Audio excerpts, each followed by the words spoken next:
Bom dia, irmãos. Tudo bem com vocês?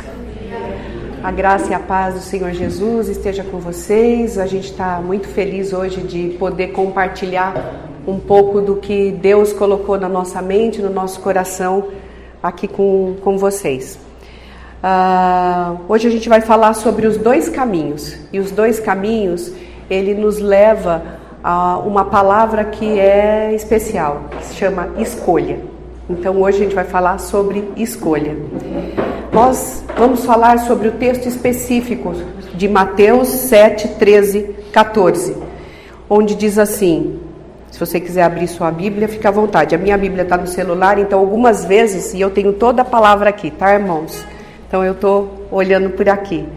Então olha, diz assim na palavra, em Mateus 7, 13, 14.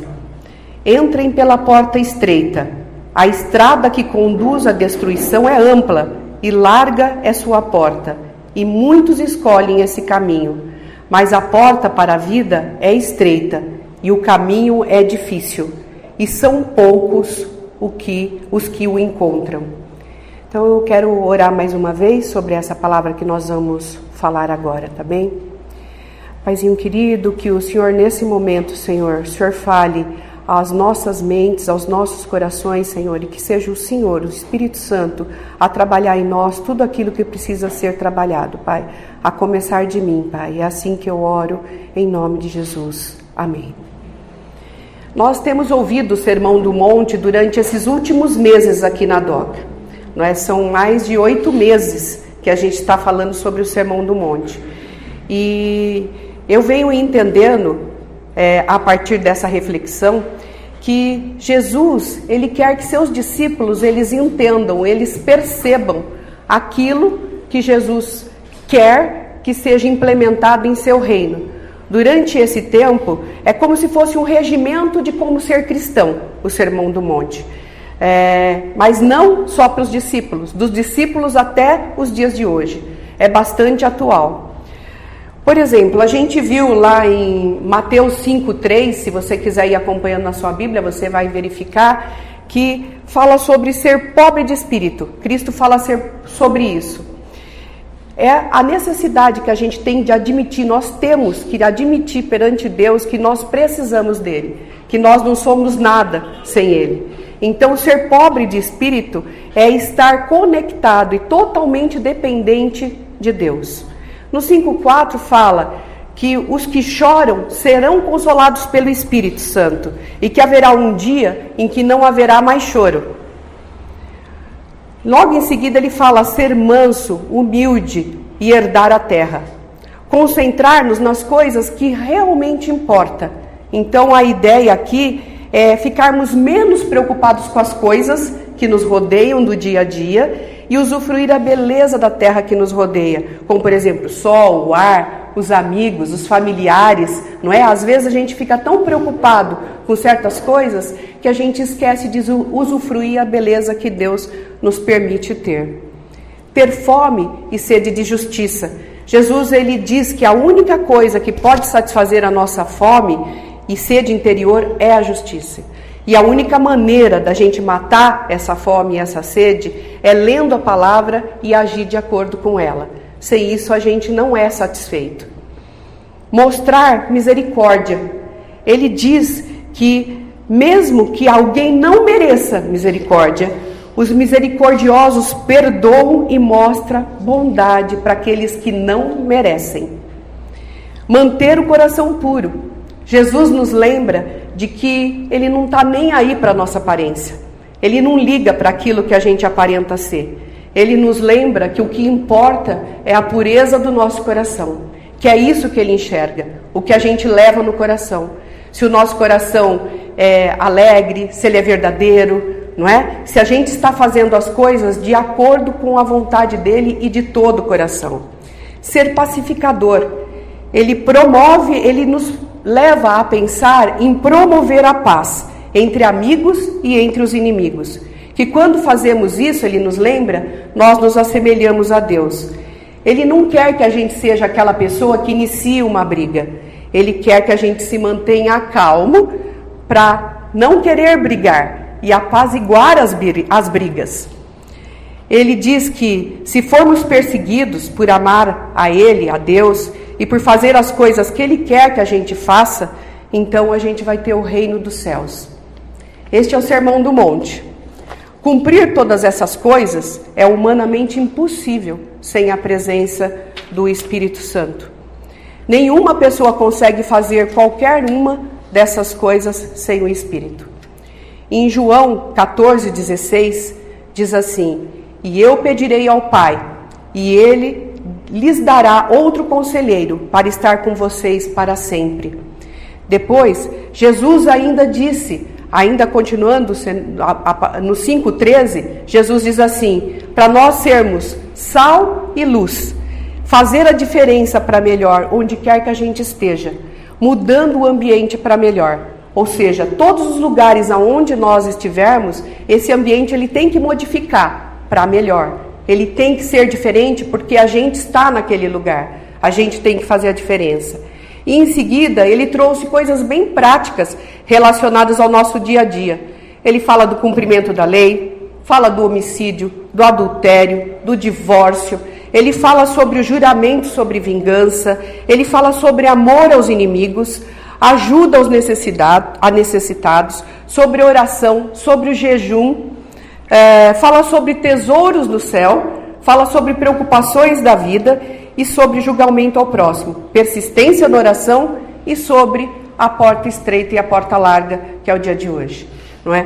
Então, o que nós estamos fazendo hoje é dar uma continuidade sobre tudo o que nós viemos conversando durante esses domingos.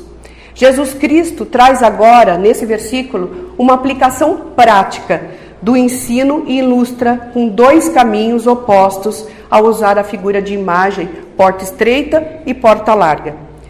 Ele diz lá em Mateus 7, 13 e 14, entrai pela porta estreita, larga é a porta e espaçoso o caminho que conduz para a perdição, e são muitos os que entram por ela, porque estreita é a porta e apertado o caminho que conduz para a vida, e são poucos os que acertam com ela. Ele nos apresenta escolhas a serem feitas. É isso que Jesus ele está mostrando para a gente. Diz que muitos se recusam o que ele ensina, o que ele mostra para a gente fazer. E por isso seguem o caminho da comodidade, que favorece todo mundo que caminha por ele. E poucos aceitam a verdade e a justiça de Cristo. Adão e Eva, mas isso não é de agora, já é desde 1900 e bolinha. Aliás, antes de 1900, né? Antes de haver essa contagem. Em outros momentos da Bíblia, a gente pode verificar que Deus já falava sobre isso conosco. Lá no Éden, nós vimos que Adão e Eva também foram colocados sobre duas escolhas. Em Gênesis 2, 16 e 17, a gente vê que o Senhor diz assim: e o Senhor lhe deu esta ordem: de toda a árvore do jardim comerás livremente, mas da árvore do conhecimento do bem e do mal não comerás, porque no dia em que dela comeres, certamente morrerás. Eles escolheram comer, eles escolheram desobedecer a Deus, eles escolheram não obedecer a Deus. E até hoje muitos ainda escolhem não obedecer a Deus. No capítulo 30 de Deuteronômio, Moisés ensina o povo que eles o que devem fazer para cumprir a vontade de Deus. Ele diz para o povo o que eles podem fazer para viver na vida e não na morte. Lá em Deuteronômio 30, 19 diz assim: os céus e a terra tomo hoje por testemunhas contra vós, de que te tenho proposto a vida e a morte, a bênção e a maldição. Escolhe, pois, a vida, para que vivas, tu e a tua descendência. De novo aqui a palavra escolha. Escolhe, pois, a vida para que vivas. A verdade é que nos apresentaram dois caminhos para escolher: caminhar com Deus ou caminhar sem Deus. Não é possível caminhar fazendo mais ou menos que está com Deus. Ou está com Deus ou está sem Deus. A Bíblia reconhece somente dois tipos de pessoas: os salvos e os pecadores. Ou estamos com Cristo ou sem Cristo.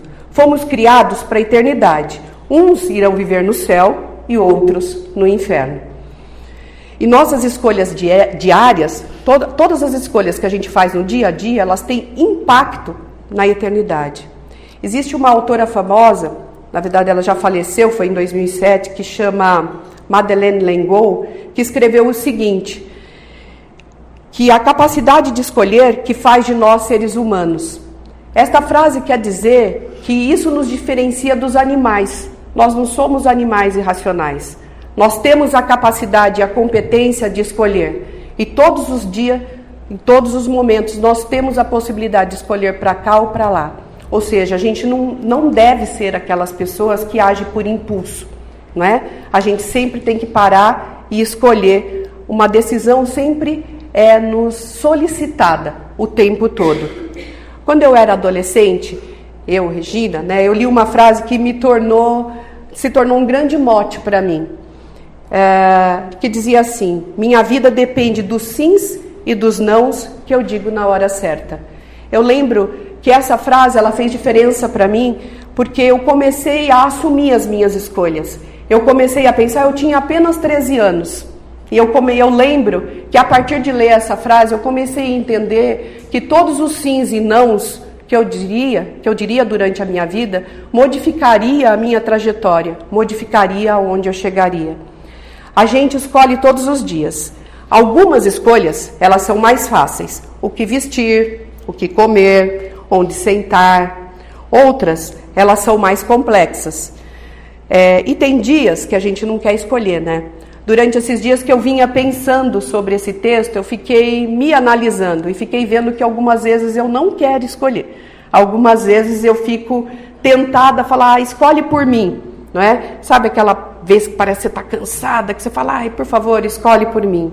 Mas quando a gente faz isso e a gente dá a oportunidade para outra pessoa escolher, a gente está escolhendo.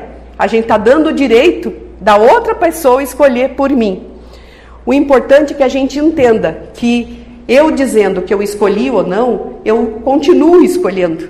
Essa é a coisa que eu tenho que entender. Eu estou escolhendo durante todo o tempo. Até quando eu acho que estou sendo omisso, eu estou escolhendo.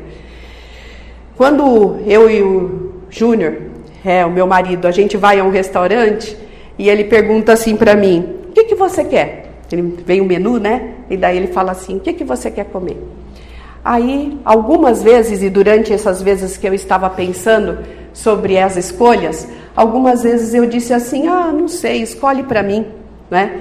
Eu acho tranquilo pedir para ele escolher, porque na verdade ele tem bom gosto, né? E ele gosta de comer, gosta de prato cheio, então fica tranquilo pedir para ele escolher, né? Normalmente vem comida gostosa, vem comida boa, então, ok, ele escolher. Mas teve uma vez que eu pedi para ele escolher, e uma coisa que tinha um nome chique, sabe? Que eu nem sabia que podia existir aquela coisa, né? Chamava alguma coisa assim, vou tentar falar para vocês aqui, chama Oxenamelala. Nome estranho, né? Pois é, eu não sabia o que era aquilo não, mas ele escolheu isso. Mas traduzindo para nossa língua, sabe o que era aquilo, gente? Era amígdala de boi. Pensa num troço estranho. Era um prato esquisito, sabe? Tinha uma amígdala de boi, bem no centro do prato, um creminho assim em volta, sabe aquelas coisas de chefe que faz aquelas coisas bonitas assim, né? Para deixar o prato decorado. E daí chegou aquilo, foi o que ele escolheu para eu comer. Eu estou dizendo para vocês que quando a gente não escolhe, a gente dá o direito da outra pessoa escolher para a gente. E foi isso que ele escolheu para eu comer. Quando chegou o prato, eu ainda tive a escolha, né, gente? Comer ou não é verdade? E óbvio que eu não comi, né? Então eu ainda pude escolher não comer, não é? Mas é isso que acontece quando a gente dá o direito de outra pessoa escolher pra gente. Mesmo que essa pessoa seja uma pessoa que a gente confie muito e que a gente acha que vai fazer as melhores escolhas. Mas a gente tem que sempre pensar se é aquilo que a gente quer para nós. Cristo, ele nos mostra duas portas nesse versículo, né? E eu fico achando assim interessante como que Cristo, ele faz as construções de tudo que ele aplica para a gente. Tudo que ele traz para a gente são coisas fáceis, na verdade, de entender. É fácil a gente entender o que é uma porta larga e o que é uma porta estreita. É fácil ou não é? É fácil, né, gente? Então, duas portas. Ele nos apresenta uma porta larga e uma porta estreita. Ele sempre traz coisas que são fáceis da gente entender. Assim, quando ele fala, veja os pássaros e os lírios, a gente consegue imaginar o que são pássaros e o que são lírios, não é? Então, sempre ele traz de alguma maneira que é fácil da gente colocar na nossa vida. A gente é que complica muitas vezes, né? Então, a porta larga significa aqui o modo fácil de viver, descuidado, pecaminoso, preocupar-se mais consigo mesmo. É mais fácil a gente ser egoísta, é mais fácil a gente querer falar mal das pessoas, sabe aquela hora da fofoca? De quem a gente vai fofocar hoje? Não é que a gente se reúne ali no cantinho, de quem a gente vai falar mal hoje, né? Dia da maldade, essas coisas todas. Então, é mais fácil ter pensamento de orgulho, colecionar pecados de estimação, né? Ou seja, entrar por essa porta é bem mais fácil. A porta estreita, ela é seguir a Cristo. Permanecer no centro da vontade de Deus para a nossa vida. Mas a porta estreita, ela é larga o suficiente para passar uma pessoa por vez. E uma pessoa sem coisas extras, sem muitas coisas carregando consigo. Ou seja, só dá para passar, o tamanho da porta é o tamanho da pessoa que vai passar por ela. Assim, em cima da porta larga está escrito egoísmo. E da porta estreita está escrito Cristo. Em João 10:9, diz assim: eu sou a porta, quem entra por mim será salvo, entrará e sairá e encontrará pastagem. Sem Cristo não há salvação. E essa é uma decisão pessoal, individual. Eu não posso escolher por vocês e vocês não podem escolher por mim. Não há como transferir essa escolha. Não há como eu dizer, eu não sei, escolhe por mim. Isso não existe. Ou eu escolho, ou escolhido está. Não é? Então a ideia é necessário que, se eu entender que esta é a porta pela qual eu devo entrar, eu devo escolher por livre e espontânea vontade. Ao escolher passar por essa porta, nós estamos salvos dos pecados, porque Cristo, ele morreu pelos nossos pecados e justifica todos aqueles que quiserem entrar por essa porta. Quanto mais caminhamos junto com Cristo, mais a gente conhece, mais a gente o conhece e mais ele conhece a gente. E mais o nosso relacionamento se torna mais íntimo. Então é importante entender que ter Cristo como amigo de caminhada, como irmão, como Senhor, faz toda a diferença. Ele nos apresenta 2 caminhos, a depender da porta que a gente escolher entrar. Em Provérbios 16:25, diz assim: há caminho que parece direito ao homem, mas afinal são caminhos de morte. Às vezes a gente acha que aquele caminho é o melhor, mas Deus, que sabe tudo e todas as coisas, Ele sabe muito melhor qual é o caminho que eu devo seguir, quais são os caminhos retos para Ele. A porta larga, ela nos leva para um caminho largo. É atraente, tem bastante gente andando por esse caminho e traz consigo uma naturalidade, ou seja, é natural para as pessoas seguirem por esse caminho. É um caminho atraente, é florido, tem comodidade, conforto, mas leva ao abismo. Pelo caminho estreito, não dá para caminhar com volume extra, como eu já falei. Muitas coisas têm que ficar do lado de fora desta porta. Eu tenho que entrar, eu e eu. Não dá para levar mais coisas, não é? Porém, a falta de comodidade nesse caminho estreito, ela resulta numa vida ampla. Interessante isso, né? Um caminho estreito me possibilita uma vida grande, uma vida ampla. É um caminho de paz, de sabedoria. À medida que se caminha por esse caminho estreito, a gente vai percebendo que fica mais fácil de caminhar.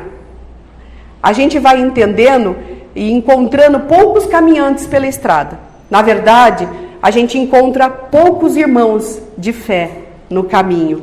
Mas esses irmãos de fé nos ajudam a compartilhar dos mesmos valores, e o fato de compartilhar desses mesmos valores com esse irmão faz com que a caminhada com esses irmãos, a caminhada ela fique mais leve. Seguir a Cristo, ele não é um caminho fácil. É ir na contramão, é ir na contracultura. E nós temos vários exemplos disso. Por exemplo, ser fiel no casamento, pagar direitos funcionários, saldar as dívidas, pagar os impostos, não aceitar propina para fechar negócios, não usar nada pirata, falar sempre a verdade. Ser imagem e semelhança de Deus perpassa todas as escolhas que nós formos fazer. Escolher se vamos ou não trair, escolher se vamos ou não sair do emprego, escolher onde e como a gente vai usar o dinheiro e os recursos que Deus nos permitiu ter. São escolhas que nos levam a desdobramentos diferentes do que simplesmente decidir se vai comer um prato de comida ou não. Aqui, os desdobramentos envolvem outras vidas, envolve a minha vida com Deus e envolve, inclusive, a nossa vida na eternidade. Ou seja, existem escolhas que são bem mais complexas. E sobre essas escolhas que a gente está falando hoje.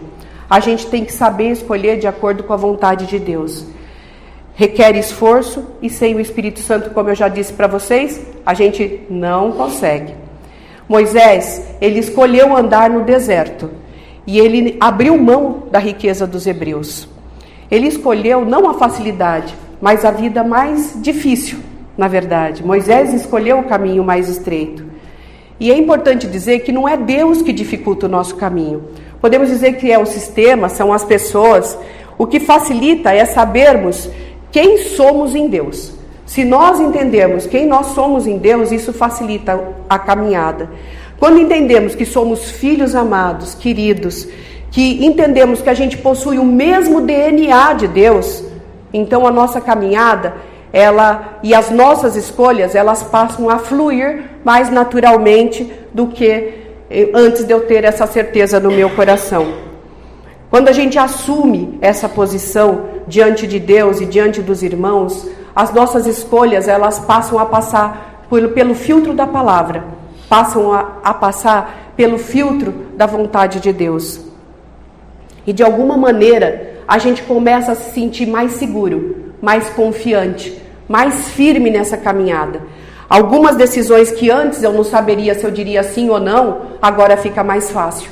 Então as decisões da vida, elas começam a ter uma resposta que é certa no meu coração, não há dúvida. Eu sei que é aquilo que tem que ser feito diante de Deus. No versículo de Mateus ainda, de 7, 13 e 14, a gente vê que Jesus fala da quantidade de pessoas. Ele não só fala das duas portas, dos dois caminhos, mas ele fala que em um caminho tem poucas pessoas e que no outro caminho tem muitas pessoas. Muitas escolhem o caminho largo. Dessa estrada, vive-se de acordo com aquilo que se prefere, de acordo com a própria vontade. Não exige entrega e nem sacrifícios.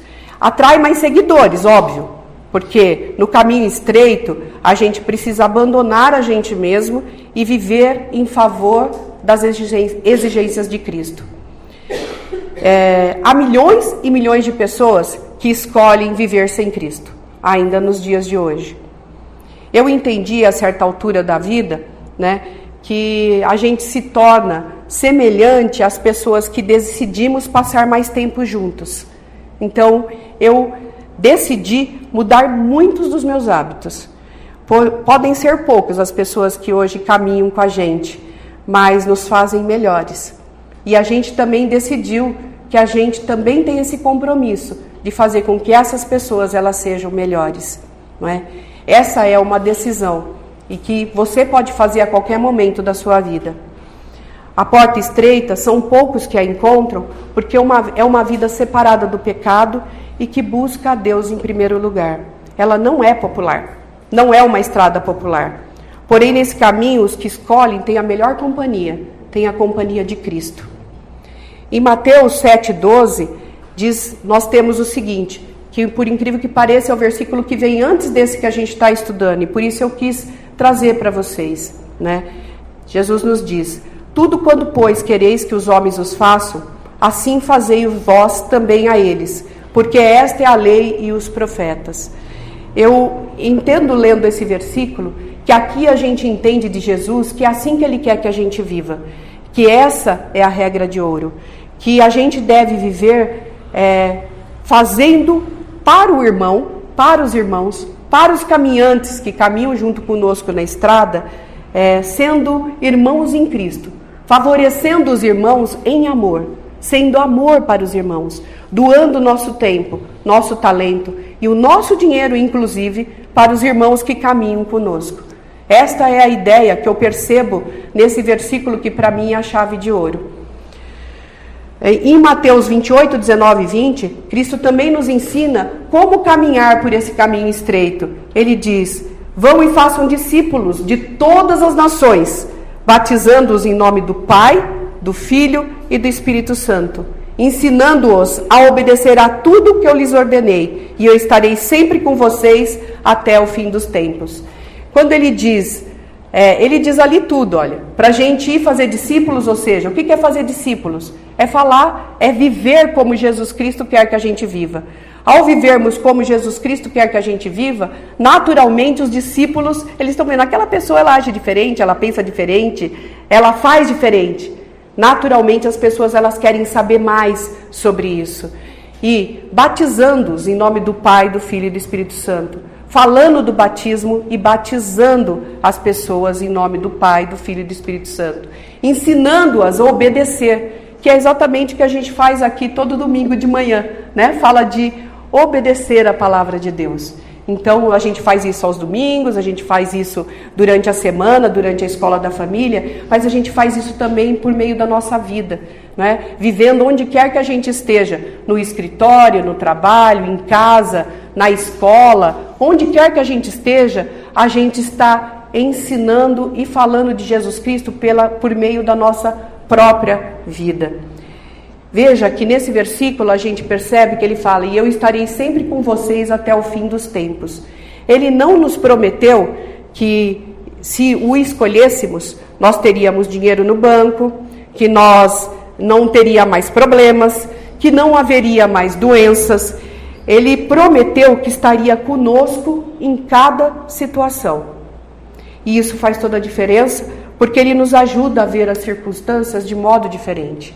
E ao enxergarmos as circunstâncias de modo diferente, eu ajo diferente. Ao agir diferente, obviamente, tudo em volta muda. Então, faz ou não faz toda a diferença? Faz, né? Óbvio, né? Que faz. O problema muitas das vezes é a forma como a gente vê o problema. Não é o problema em si, mas a forma como a gente enxerga o problema. E ao andar com Jesus Cristo, o nosso olhar muda, o nosso foco de atenção muda. Pelo fato de ter Jesus Cristo como companheiro de viagem, a gente já é mais do que vencedor. A porta é estreita, mas cabe todos aqueles que decidirem andar por ela. Poucos a acham, porque, na verdade, os pilares desta porta são arrependimento e fé. Então, para entrar por essa porta, eu preciso me arrepender dos pecados, ou seja, me arrepender do tempo em que eu neguei a fé, que eu neguei a Deus, que eu neguei as coisas que têm a ver com o reino de Deus. E isso faz toda a diferença, porque eu tenho que ser humilde, eu tenho que me colocar diante de Deus e falar assim: eu estava errada durante todo esse tempo, e agora eu entendo que só vivendo contigo, de verdade, é que a minha vida ela vai para o caminho certo. Arrepender-se tem a ver em acreditar com algo muito maior. Tem a ver com crer em Deus e uma promessa de felicidade eterna. Em Tiago 1, 5 a 8, diz assim: se algum de vocês tem falta de sabedoria, peça a Deus, que a todos dá livremente de boa vontade, e lhe será concedida. Peça, porém, com fé, sem duvidar, pois aquele que duvidar é semelhante à onda do mar, levada e agitada pelo vento. Não pense tal pessoa que receberá coisa alguma do Senhor, pois tem mente dividida e é instável em tudo o que faz. Esses versículos, eles são bastante interessantes, e dessa vez eu percebi algo diferente neles. Eu já tinha lido muitas e muitas vezes esses versículos, e desta vez eu notei algo diferente. Primeiro, sabedoria, eu acho que todo mundo quer aqui, né? A gente precisa ser sábio, não é verdade? Para tomar as melhores decisões. A gente, todo o tempo, pede sabedoria para Deus. Mas nesse versículo, eu percebi algo que é diferente, que eu não havia percebido, que é o seguinte: ele dá sabedoria a todos que pedem com fé, nada duvidando. É isso que está escrito no versículo. Ou seja, aqueles que oram acreditam em Deus, ora não acreditam em Deus, ora está na igreja, ora não está, ora está junto com Jesus, ora não está, né? A esses não honram a Deus. Então ele não dá sabedoria, ele não dá o discernimento. Por quê? Porque para viver de acordo com essa palavra, eu preciso estar firme em Deus, eu preciso estar firme com Cristo. E só então eu tenho sabedoria. E é uma sabedoria que excede a todo entendimento. Ou seja, é ter o próprio Deus soprando, falando no nosso ouvido o que é certo, o que é errado em cada situação. Ter algo assim realmente é algo que não tem preço, né? Toda a nossa relação com Deus depende de fé. Não existe possibilidade de ter relacionamento com Deus se não for pelo caminho da fé. Em Jeremias 17,5, a gente vê o seguinte: assim diz o Senhor, maldito é o homem que confia nos homens, que faz da humanidade mortal a sua força, mas cujo coração se afasta do Senhor. E logo em seguida, a gente vê em Jeremias 17,7, a gente vê assim: mas bendito é o homem cuja confiança está no Senhor, cuja confiança nele está. Ele será como uma árvore plantada junto às águas e que estende as suas raízes para o ribeiro. Ela não temerá quando chegar o calor, porque as suas folhas estão sempre verdes. Não ficará ansiosa no ano da seca, nem deixará de dar fruto.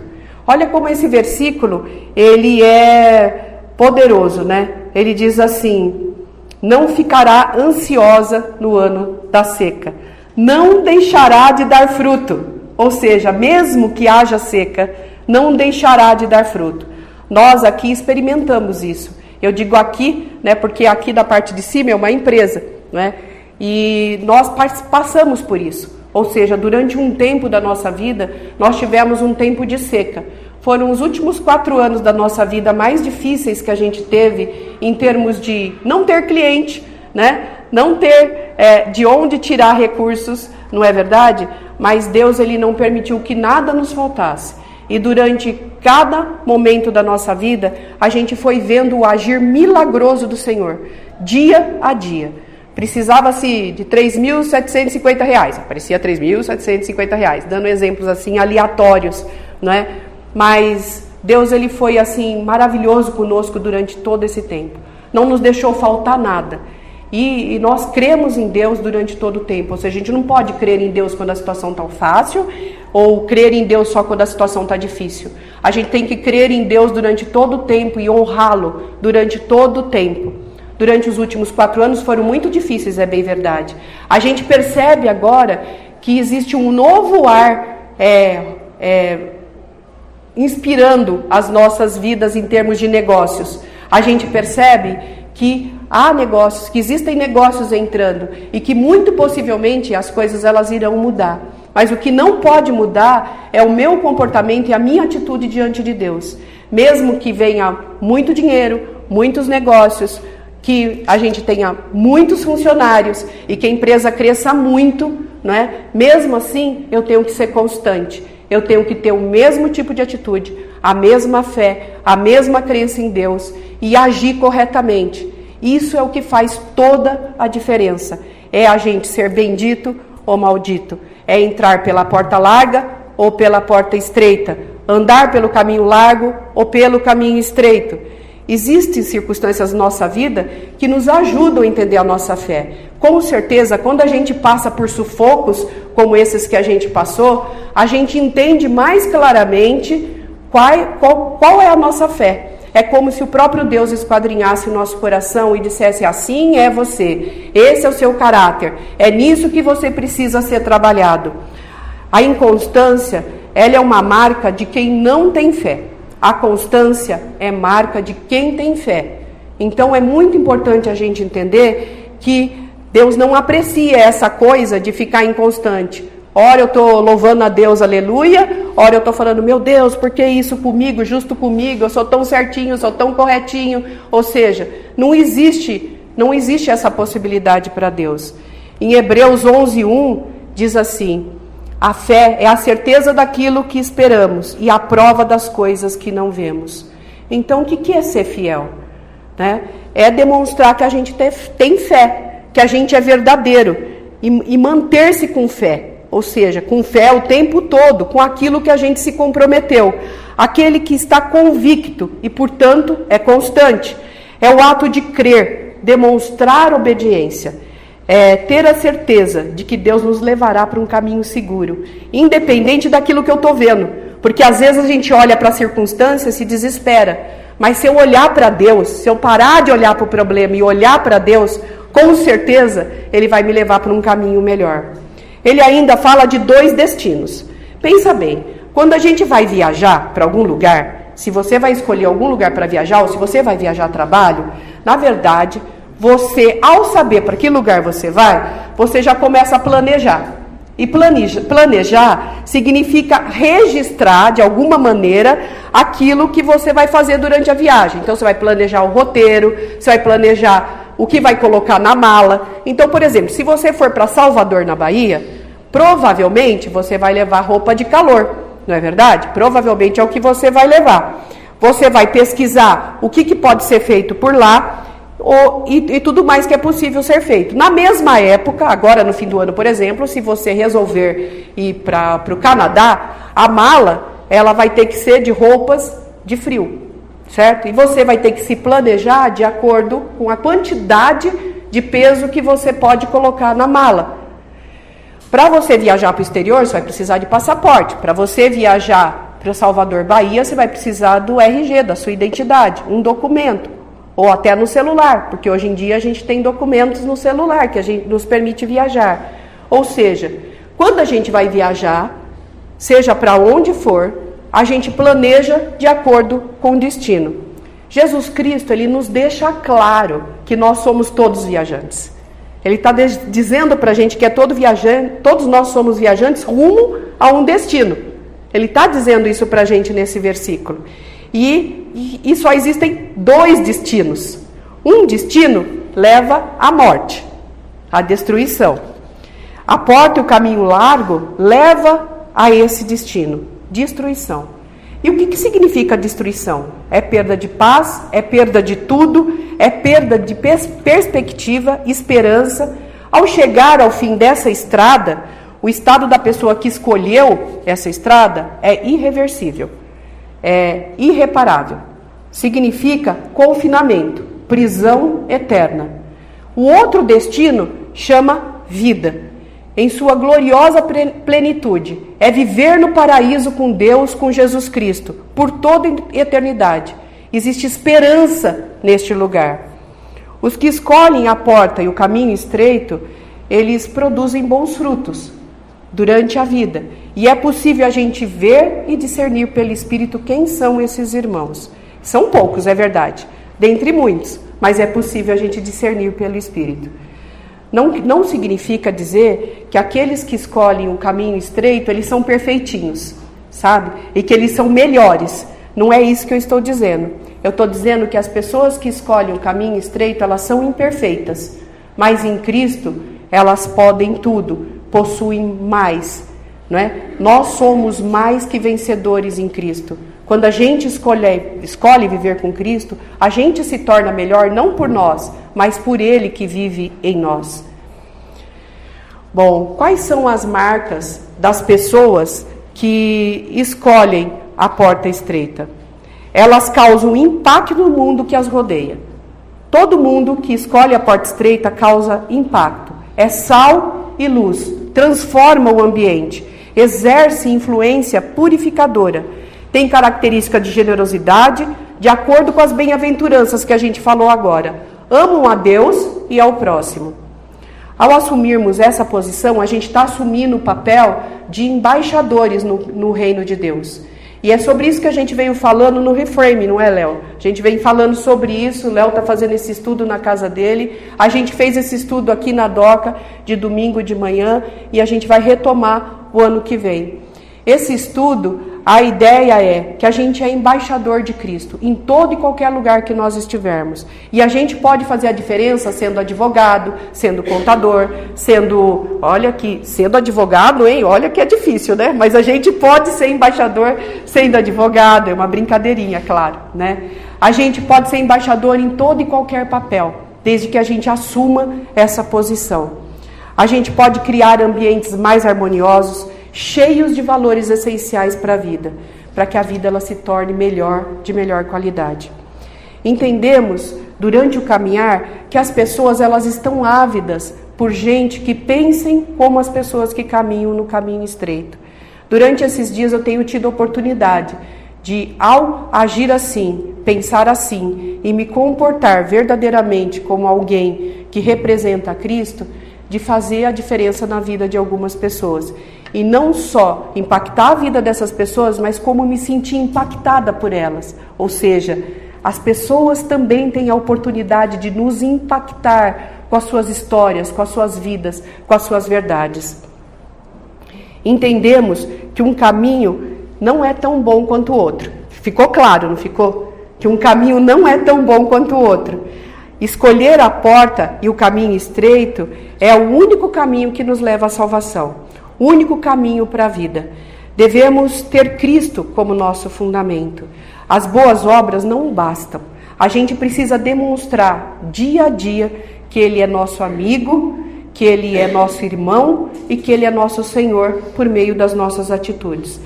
Deus nos deu a escolha, nos dá as escolhas ainda hoje. Nós somos livres para escolher. Todas as nossas escolhas têm consequências e desdobramentos. Caminhos de vida e caminhos de morte. Temos o direito e o dever de escolher, e a responsabilidade também é nossa. Mas por que é urgente escolher entre os dois caminhos? Porque há um tempo para escolher. Em Lucas 13:24 diz assim: esforce-se para entrar pela porta estreita, porque eu lhes digo que muitos tentarão entrar e não conseguirão. O esforço aqui é de ter a certeza de que você e eu escolhemos a porta certa. É procurar nascer de novo, procurar Cristo pela fé e ter uma vida nele. O versículo nos adverte de que há um tempo para entrar por essa porta e que em determinado tempo será tarde demais. A porta será fechada. O dia do poder e da glória de Cristo chegará e aí não haverá mais tempo para a gente fazer mais nada. Imagine vocês que existam duas portas aqui na frente. A porta estreita, bem aqui, e a porta larga deste lado. Depois de ter dito isso aos discípulos, Cristo eles convida os seus seguidores a ter perseverança, disciplina e fé. Cristo aponta para as duas portas e aí pergunta: e aí, vocês vêm comigo? A porta que Cristo está é estreita. E aí, vocês vêm comigo? Essa é a pergunta de Cristo para vocês hoje. E para mim, eu já fiz a minha escolha. Eu já escolhi andar com Cristo. Qual porta você vai escolher? Andar com Cristo ou andar sem Cristo? Qual destino você quer para a sua vida? A vida ou a morte? Ainda dá tempo de escolher, caso você queira escolher. Se você tem a intenção de seguir a Cristo, o convite é que você se arrependa do tempo em que caminhou sem Ele. Essa é a única solicitação, arrependimento dos pecados. E que a partir de então, a gente haja com constância, com fé. A vida ela é feita de escolhas e ações. Diz em Salmos 37:5, entregue seu caminho ao Senhor e confie nele.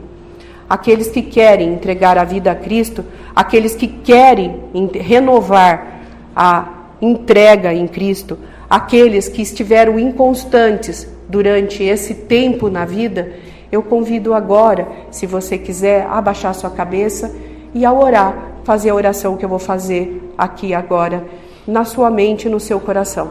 Pode ser, meus queridos? Então, eu vou pedir para que vocês abaixem a cabeça e a gente ore, por favor.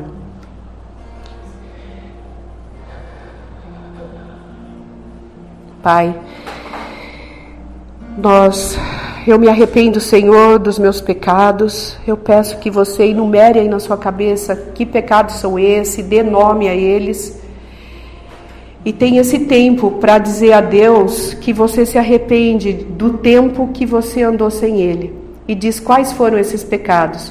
O tempo de ficar inconstante, o tempo de não crer nele verdadeiramente, o tempo de buscar nos homens e não em Deus as soluções para os problemas, o tempo de dizer que Deus não resolve nada, o tempo de falar mal de Deus.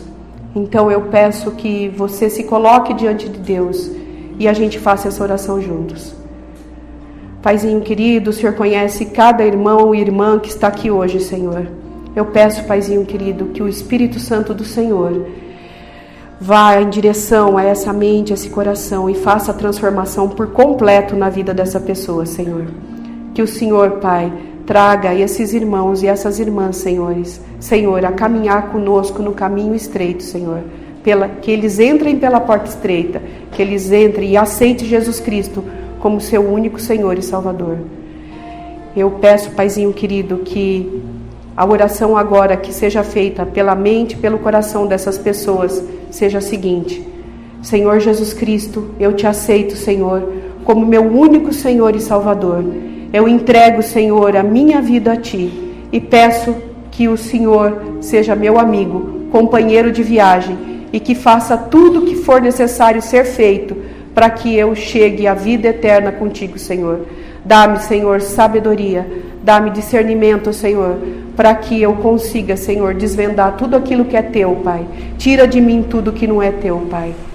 Paizinho querido, eu ainda peço, Paizinho, para que o Senhor nos ajude a permanecer neste caminho, que o Senhor nos ajude a ser firme, Senhor, que a gente consiga, Senhor, Te honrar com todas as nossas atitudes, com os nossos pensamentos, Senhor. Purifica, Senhor, o nosso coração e a nossa mente, Pai. É assim que eu oro, Paizinho querido, em nome do Senhor Jesus. Amém, amém.